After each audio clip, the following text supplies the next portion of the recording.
हर स्त्री जो इस महीने कार्तिक स्नान करती है, उसके हृदय में एक ही जिज्ञासा होती है, क्या है तुलसा माता के पास रोज दीपक जलाने का फल? क्यों तुलसी को रोज जल चढ़ाया जाता है?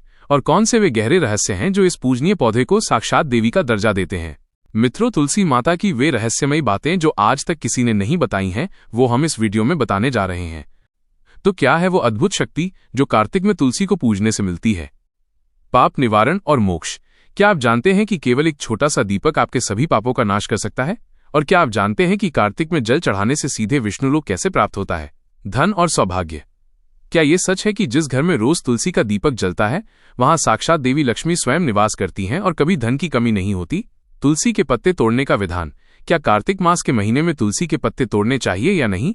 यदि हाँ, तो कौन से वे विशेष दिन हैं जब पत्ते तोड़ना वरदान देता है, और कौन कौन से वे दिन हैं जब एक पत्ता तोड़ना भी भारी दोष लगा सकता है? पूजन की शुद्धता। माता रानी को कौन से बर्तन जैसे तांबे या पीतल से जल चढ़ाना सबसे शुभ माना गया है? और सबसे बड़ा प्रश्न, तुलसा माता की पत्ती हमें क्यों नहीं तोड़नी चाहिए जब वे इतनी पूजनीय है? मित्रों, आज हम उन रहस्य से पर्दा उठाने जा रहे हैं जो आज तक किसी ने नहीं बताया होगा। तुलसा माता का पौधा क्यों इतना पूजनीय है? क्या है इसके पीछे पुराण कहानी? तुलसा माता को हम माता का दर्जा क्यों देते हैं? इससे पहले कि हम वीडियो में ये रहस्य खोल लेते हैं, आप चैनल को सब्सक्राइब करें और एक प्यारा सा कमेंट करें और वीडियो को लाइक करें ताकि हर वीडियो का नोटिफिकेशन आपकी मोबाइल पर सबसे पहले आ सके। तुलसी माता का पूजनीय रहस्य और कथा। पौराणिक कथाओं के अनुसार तुलसी कोई साधारण वनस्पति नहीं है, ये स्वयं लक्ष्मी जी का अंश है, जिनका पृथ्वी पर अवतरण तुलसी देवी के रूप में हुआ था। उनकी कथा समर्पण, पतिव्रता, धर्म और त्याग का अद्भुत उदाहरण है। बहुत प्राचीन काल में जब देवता और असुर दोनों ही अपने अपने सामर्थ्य में एक दूसरे से श्रेष्ठ बनने की चेष्टा कर रहे थे, तब ब्रह्मांड में एक दिव्य ऊर्जा ने जन्म लिया। ये ऊर्जा कोई साधारण शक्ति नहीं थी, ये थी लक्ष्मी जी का ही अंश, जो पृथ्वी पर तुलसी देवी के रूप में अवतरित हुई। उनके जन्म की कथा कुछ इस प्रकार है। धर्म और पुण्य की देवी धर्मदत्ता के घर एक कन्या का जन्म हुआ। उसका नाम रखा गया तुलसी। जब तुलसी ने जन्म लिया तो उस समय पूरे वातावरण में सुगंध फैल गई, मंद पवन बहने लगा और आकाश से पुष्पों की वर्षा हुई। बचपन से ही तुलसी अत्यंत तेजस्विनी और तपस्विनी थीं। उनका मन संसारिक विषयों में नहीं, बल्कि भगवान विष्णु की आराधना में लगा रहता था। हर दिन वह गंगा जल से स्नान करती, तुलसी दल से भगवान का पूजन करती और विष्णु मंत्र का जप करती, ओय नमो भगवते वासुदेवाय। धीरे धीरे उनकी भक्ति इतनी प्रबल हो गई कि उनके शरीर से दिव्य आभा प्रस्फुटित होने लगी। देवगण उनकी तपस्या देखकर चकित रह गए।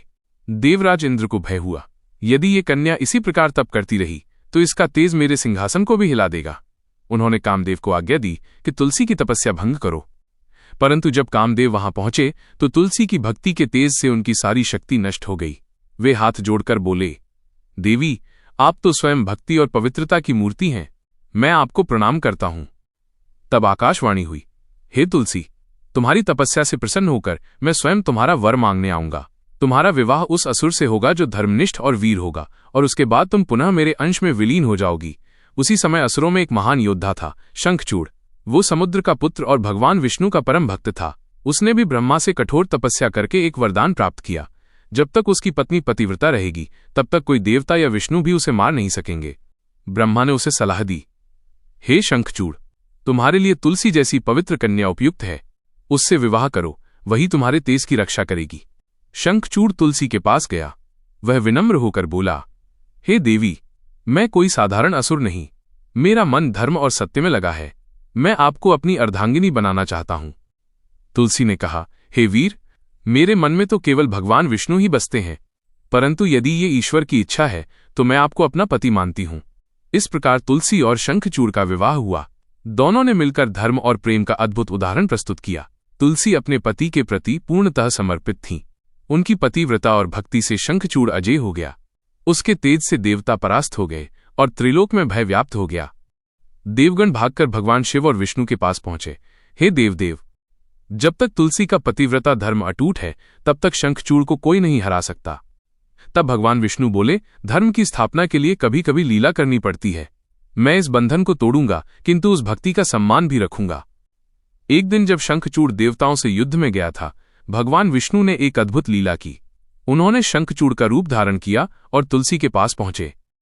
तुलसी ने अपने पति के रूप में उन्हें पहचान लिया और उनका स्वागत किया। उसने भगवान के चरण धोए, उन्हें आसन दिया और मन ही मन कहा, हे प्राणनाथ, आज आपकी विजय से मैं धन्य हुई। परंतु जब उसने भगवान विष्णु को छुआ तभी उसे एक विचित्र कंपन महसूस हुआ।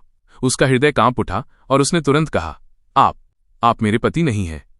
आप कौन हैं? भगवान ने अपना असली रूप प्रकट किया। तुलसी के सामने स्वयं श्रीहरि विष्णु प्रकट हुए। उनका तेज देखकर तुलसी की आंखें भर आईं। हे प्रभु, आपने छल किया है। तुलसी ने कहा, आपने मेरा पतिव्रत धर्म भंग किया। भले ही यह अधर्मियों का अंत करने के लिए हो, परंतु यह अन्याय है। आपने मेरे पति का जीवन लिया और मेरे धर्म का नाश किया। इसलिए मैं आपको शाप देती हूं, आप पत्थर के समान स्थिर हो जाएंगे। भगवान विष्णु मुस्कुराए, हे देवी, तुम्हारा शाप भी मेरे लिए वरदान समान है। मैं तुम्हारे इस शाप को स्वीकार करता हूं। मैं शालिग्राम शिला के रूप में धरती पर पूजित रहूंगा और तुम्हें मैं वर देता हूं, तुम सदा तुलसी के पौधे के रूप में पूजी जाओगी। जहां तुम्हारा वास होगा वहां मैं स्वयं रहूंगा। जो भी कार्तिक मास में तुम्हें जल चढ़ाएगा, दीप जलाएगा, वो मेरे परम धाम को प्राप्त करेगा। ये सुनकर तुलसी रो पड़ी। उन्होंने कहा, प्रभु, मुझे क्षमा करें, मुझे अपने अंश में समाहित कर लीजिए। भगवान विष्णु बोले, हे प्रिय, कार्तिक मास के शुक्ल पक्ष की एकादशी को हमारा पुनः विवाह होगा। उस दिन से तुम्हारा और मेरा संबंध अटूट रहेगा। जो मनुष्य इस दिन तुम्हारा पूजन करेगा वो पुण्य और मोक्ष दोनों का अधिकारी होगा। तब से ये परंपरा चली कि कार्तिक मास में तुलसी विवाह मनाया जाए। तब भगवान विष्णु ने कहा, हे तुलसी, तुम केवल वनस्पति नहीं बल्कि मेरी भक्ति की मूर्ति हो। जो तुम्हारे पास दीप जलाएगा, जो तुम्हें जल अर्पण करेगा, जो तुम्हारे पत्ते से मेरा पूजन करेगा, वो पाप मुक्त होकर विष्णु लोक को प्राप्त करेगा। कार्तिक मास में तुलसी पूजन का महत्व। 1. पापों का क्षय। पद्म पुराण में लिखा है, कार्तिके तुलसी सेवा साक्षात सर्व पाप हरिणी, अर्थात कार्तिक में तुलसी की सेवा करने से सभी पाप नष्ट हो जाते हैं। 2. सौभाग्य और वैवाहिक सुख। तुलसी देवी पतिव्रता का प्रतीक हैं, इसलिए कार्तिक मास में तुलसी को जल देने से वैवाहिक जीवन में प्रेम, स्थिरता और सौभाग्य बढ़ता है। 3.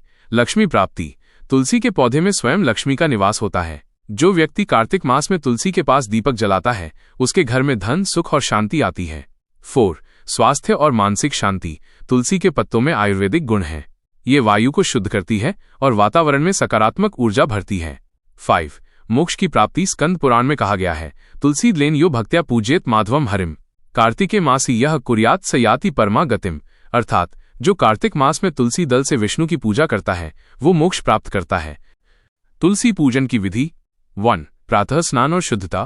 तुलसी पूजन से पहले प्रातःकाल स्नान करें, स्वच्छ वस्त्र धारण करें और मन को पवित्र रखें। महिलाओं को ये पूजन विशेष रूप से शुभ माना गया है। 2. पूजन स्थान की तैयारी। तुलसी के पौधे के पास जमीन को गंगाजल या स्वच्छ जल से शुद्ध करें। वहां दीपक, फूल, चावल, रोली और गुड़ रखें। 3. अर्घ्य। जल चढ़ाना। तुलसी के पौधे को गंगाजल या शुद्ध जल अर्पित करें। जल अर्पित करते समय ये मंत्र बोलें, ओं तुलस्यै नमः, ओं हरिप्रिये नमः। 4. चंदन, फूल और धूप अर्पित करें। तुलसी पर चंदन, अक्षत, चावल और पुष्प चढ़ाएं। धूप या अगरबत्ती जलाकर चारों ओर प्रदक्षिणा करें। 5. दीपदान। तुलसी के पास मिट्टी का दीपक जलाएं। विशेषकर कार्तिक मास में हर सुबह और शाम दीपदान करना अत्यंत शुभ माना जाता है। 6. आरती और प्रार्थना। तुलसी आरती करें और विष्णु भगवान का नाम जपें, ओं नमो नारायणाय। इसके बाद तुलसी माता से परिवार की सुख समृद्धि, वैवाहिक सौभाग्य और आध्यात्मिक उन्नति की प्रार्थना करें। तुलसी पूजन के नियम। 1. तुलसी को सोमवार, अमावस्या या संक्रांति के दिन नहीं तोड़ना चाहिए। 2. तुलसी के पत्ते शाम के समय नहीं तोड़ने चाहिए, केवल प्रातःकाल ही तोड़ें। 3. तुलसी को हमेशा दाहिने हाथ से और श्रद्धा भाव से छुएं। 4. तुलसी के पास अपशब्द, क्रोध या झगड़ा नहीं करना चाहिए। 5. तुलसी के पास मांस, मदिरा या किसी भी अपवित्र वस्तु का प्रयोग वर्जित है। 6. तुलसी को कभी सूखा जल न चढ़ाएं, जल में थोड़ा गंगाजल अवश्य मिलाएं। 7. तुलसी के पौधे को प्रतिदिन जल देने और दीप जलाने से घर में लक्ष्मी का वास होता है। तुलसी केवल एक पौधा नहीं बल्कि धर्म, प्रेम और भक्ति का जीवंत प्रतीक है। भगवान विष्णु ने तुलसी से विवाह करके ये संदेश दिया कि भक्ति ही ईश्वर तक पहुंचने का सच्चा मार्ग है। कार्तिक मास वो काल है जब ब्रह्मांड की दिव्य शक्तियां जागृत होती हैं। इस महीने में जब भक्त तुलसी को जल चढ़ाते हैं तो उनके जीवन के पाप, दुख और नकारात्मकता दूर होती है। कहते हैं, जहां तुलसी का पौधा होता है वहां विष्णु का निवास होता है, और जहां विष्णु का निवास होता है वहां लक्ष्मी स्वयं आती हैं। इसलिए कार्तिक मास में तुलसी को जल देना केवल पूजा नहीं बल्कि आत्मिक शुद्धि की साधना है। ये मनुष्य को प्रेम, समर्पण और संयम का पाठ सिखाती है। तुलसी का जल हमारी आत्मा को पवित्र करता है, हमारे घर को स्वर्ग बनाता है और हमारे जीवन में देवत्व का संचार करता है। अंत में तुलसी पुराण का ये श्लोक स्मरण करें, तुलसी द्लेन यो भक्त्या पूजेत माधवम हरिम, कार्तिके मासी यह कुर्यात सयाति परमा गतिम, अर्थात जो मनुष्य कार्तिक मास में तुलसी को जल देकर विष्णु का पूजन करता है वह निश्चय ही परमधाम विष्णु लोक को प्राप्त करता है। मित्रों, अगर आपने पूरी वीडियो सुन ली है तो चैनल को सब्सक्राइब करें और एक प्यारा सा कमेंट करें और वीडियो को लाइक करके अपने मित्रों को शेयर करें ताकि ये ज्ञानवर्धक वीडियो से कुछ उन्हें शिक्षा मिल सके। मित्रों, अगली वीडियो कौन से टॉपिक पर बनाएं ये कमेंट बॉक्स में जरूर बताएं। जय श्री कृष्णा।